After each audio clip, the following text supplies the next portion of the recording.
Hello, good evening to all. So welcome to my YouTube channel Inspire Pharma. So in my last video हमने बात की थी gout disorder के बारे में.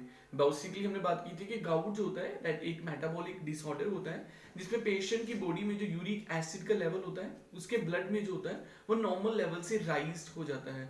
एंड हमने नंबर ऑफ कॉजेज के बारे में बात की थी. बहुत सारे रीजंस होते हैं which are responsible for the such cause, मतलब जो रिस्पॉन्सिबल होते हैं हमारी बॉडी ब्लड में यूरिक एसिड के लेवल को इंक्रीज करने के लिए.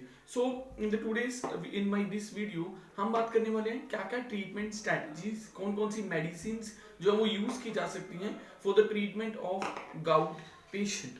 अब क्या हमने ये भी बात की थी गाउट पेशेंट में क्या होता है कि थोड़ा सा अपनी जो लास्ट वीडियो को थोड़ा सा समराइज कर देता हूँ. हमारी बॉडी में यूरिक एसिड का लेवल इंक्रीज हो जाता है. वो यूरिक एसिड जो इंक्रीज होता है वो पेशेंट के जॉइंट्स में डिपॉजिट होना शुरू हो जाता है. एंड जब वो यूरिक एसिड जॉइंट में डिपॉजिट होता है तो हमारी बॉडी का जो इम्यून सिस्टम है वो एक्टिवेट हो जाता है. एंड हमारी बॉडी इम्यून सिस्टम के जो नंबर ऑफ मेडिएटर्स होते हैं वो उस जगह पे पहुंच जाते हैं जहाँ पे यूरिक एसिड डिपॉजिट हुआ होता है, जिसकी वजह से पेशेंट को पेन एंड इन्फ्लामेशन स्टार्ट हो जाती है जॉइंट प्लेस पे. सो this is actually the pathophysiology which is involved in the gout. मतलब जब पेशेंट का यूरिक एसिड बढ़ता है उसको पेन होगी और इन्फ्लामेशन भी हो सकती है. सो अब बात करते हैं कि what can be the treatment precaution और ट्रीटमेंट स्ट्रैटेजीज. गाउट को ट्रीट करने के लिए दो तरह की स्ट्रैटेजीज को यूज किया जाता है. First for acute gout and for the chronic gout. दोनों के लिए डिफरेंट डिफरेंट ड्रग्स यूज किए जाते हैं. अगर पेशेंट जो है उसका गाउट उसको पेन जो है वो इतनी सीवियर नहीं है, कभी कभी पेन होती है, तो हम एक्यूट गाउट वाली कंडीशन पे जाएंगे. ओके, एक्यूट गाउट में दो तरह के ड्रग यूज किए जाते हैं. One is analgesic and one is anti inflammatory. Okay, so anti inflammatory, सबसे पहले जो एंटी इन्फ्लामेटरी ड्रग जो यूज किया जाता है पेशेंट में उसका नाम होता है colchicine. This is the anti inflammatory drug जिसका मेन काम क्या होता है, इन्फ्लामेशन को रिड्यूस करना. अगर इन्फ्लामेशन कम होगी सो अल्टीमेटली ज्वाइंट पेन भी रिड्यूस हो जाएगी.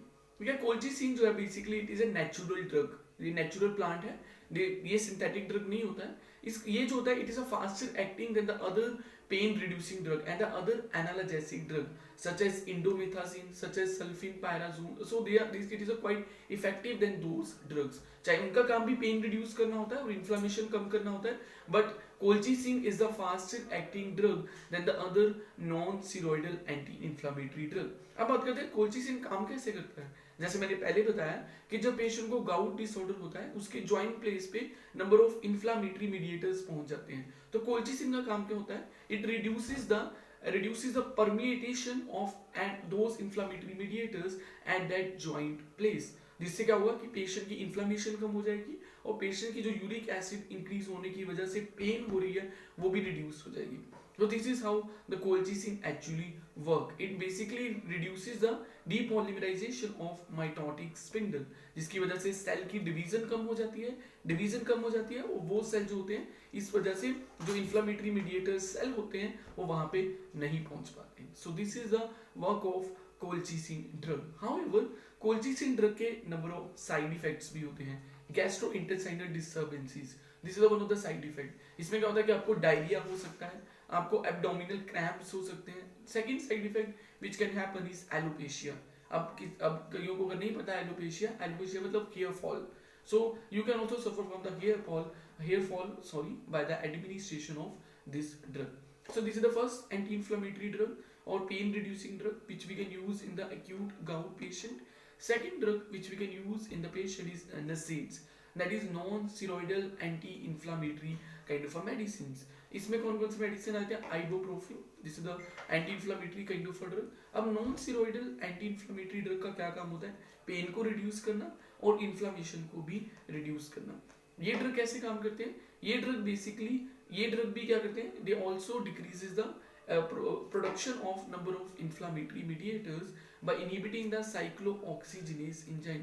ये enzyme which we required for the production of eicosanoids, which we required for the production of prostaglandins, which are the pain mediators. मतलब अगर वो प्रोड्यूस नहीं होंगे तो पेन मीडिएटर्स अगर प्रोड्यूस नहीं होंगे तो पेन पेशेंट की कम हो जाएगी. So these are the second category of drugs which we can use in the patient who are suffering from the gout, that is non-steroidal anti-inflammatory drug. अब तीसरे आते हैं स्टेरॉइड ड्रग. अगर किसी पेशेंट को बहुत एक्सट्रीम सीवियर पेन हो रहा है उसको काफी पेन है और हमें उस कंडीशन में हम कॉर्टिकोस्टेरॉइड्स और कॉर्टिकोस्टेरॉइड लाइक प्रेडनिसोलोन ड्रग को भी यूज कर सकते हैं for reducing that severe pain. So these are the three drugs which we can use in the patient who are suffering from the acute gout. पहले मैंने कौन सा बताया? कोलचिसिन. सेकंड मैंने कौन सा बताया? Non steroidal anti inflammatory drugs. And third मैंने कौन सा बताया? कॉर्टिकोस्टेरॉइड, जिसकी एग्जांपल है प्रेडनिसोलोन. बट हमें कॉर्टिकोस्टेरॉइड और स्टेरॉइड ड्रग तभी देनी है अगर पेशेंट को काफी ज्यादा पेन हो रही है, because this drugs are associated with the number of severe side effects. अब बात करते हैं अगर पेशेंट क्रोनिक गाउट से सफर कर रहा है, अगर पेशेंट की जो बॉडी में यूरिक एसिड है वो कंसिस्टेंटली इंक्रीज हो रहा है, कंट्रोल नहीं कर पा रहे by giving the other medications. So chronic gout को ट्रीट करने के लिए दो स्ट्रेटजीज होती हैं. या तो हम यूरिक एसिड की जो यूरिक एसिड ज्यादा प्रोड्यूस हो रहा है उसकी एक्सक्रीशन को फास्ट कर दे, ये एक स्ट्रेटेजी ये होगी. दूसरी स्ट्रेटेजी ये होगी कि जो यूरिक एसिड प्रोड्यूस हो रहा है ज्यादा उसको बंद कर दें, तो या तो प्रोडक्शन को स्टॉप कर दें या एक्सक्रीशन को बढ़ा दें. तो this is one of the two treatment strategies which we can use in the patient suffering from the chronic gout. तो जो ड्रग्स जो यूरिक एसिड की एक्सक्रीशन को स्टिमुलेट करने के लिए यूज किए जाते हैं उन ड्रग्स का नाम होता है यूरिकोसो-यूरिक ड्रग. इन ड्रग की एग्जांपल है sulfinpyrazone, this is the one of the example.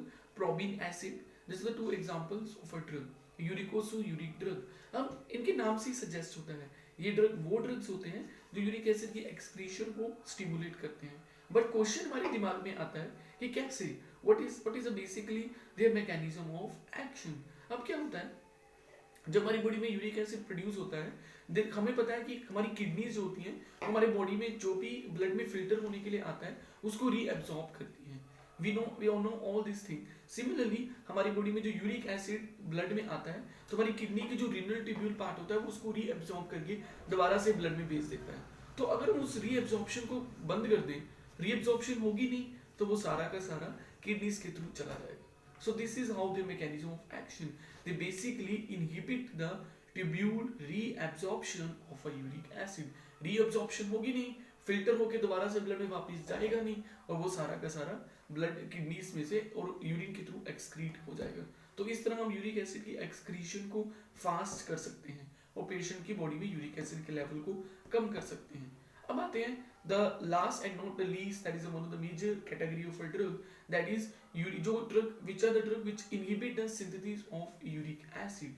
Okay, uric acid synthesis inhibitor इनको बोला जाता है. ठीक है, इस ड्रग की एग्जांपल है allopurinol. This is the drug which is used in the patient जिनको काफी गाउट की प्रॉब्लम रहती है, जिनके जॉइंट में बहुत पेन बहुत इन्फ्लामेशन हो चुका है, उस केसेस में यूज करेंगे, means in the severe cases. अब एलोपिरिनोल काम कैसे करता है? There is a one cycle. आपको पता है कि हमारी बॉडी में जो भी बायोकेमिकल और बायोमोलिक्यूल बनता है उसके पीछे एक साइकिल इन्वॉल्व होता है, एक साइक्लिक एसिड पाथवे इन्वॉल्व होता है. तो सिमिलरली यूरिक एसिड में भी ऐसा ही इन्वॉल्व होता है. जैसे हमारी बॉडी में जो भी प्यूरिन्स होते हैं वो मेटाबोलाइज होकर बनाते हैं हाइपोजेंथिन, वो हाइपोजेंथिन कन्वर्ट होता है जेंथिन में और वो जेंथिन कन्वर्ट होता है यूरिक एसिड में. अब हाइपोजेंथिन को जेंथिन में कन्वर्ट करने के लिए हमें एक एंजाइम की जरूरत पड़ती है. उस एंजाइम का नाम होता है xanthine oxidase enzyme.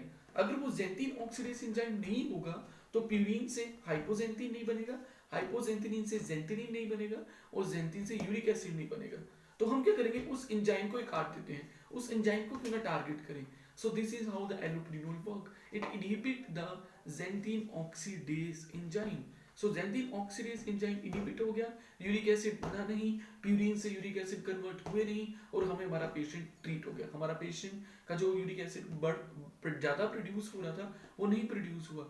So this is the one of the treatment strategy. Clear? So इस पूरी वीडियो में हमने अभी तक ट्रीटमेंट ऑफ गाउट के बारे में बात किया. हम एक्यूट गाउट के लिए जा सकते हैं अगर पेशेंट को पेन है, इन्फ्लामेशन है, तो फर्स्ट ड्रग ऑफ चॉइस क्या होगा? कोलचिसिन. ओके, अगर पहले से उसको कुछ ना कुछ डिस्टर्बेंस रहती है, उसको एसिडिटी की प्रॉब्लम है, डायरिया की प्रॉब्लम है, उस केस में हम कोलचिसिन नहीं देंगे.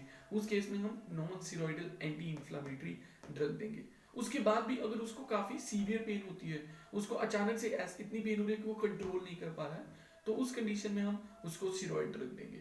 उसके बाद हमने बात की थी क्रोनिक गाउट के बारे में. अगर number of days consistently rise ही हो रहा है उसका लेवल, तो हम जाएंगे यूरिकोसो-यूरिक ड्रग पे और यूरिक एसिड सिंथेसिस इनहिबिटर पे. So I think I am clear with my explanation about the treatment of a acute gout and the chronic gout. फिर भी आपको अगर कोई डाउट होता है, you can ask me in the comment section. I will try to reply as immediately as I can, and I will try to reply your question in more efficient way. So thanks for watching my video. So I will make them again certain video on this particular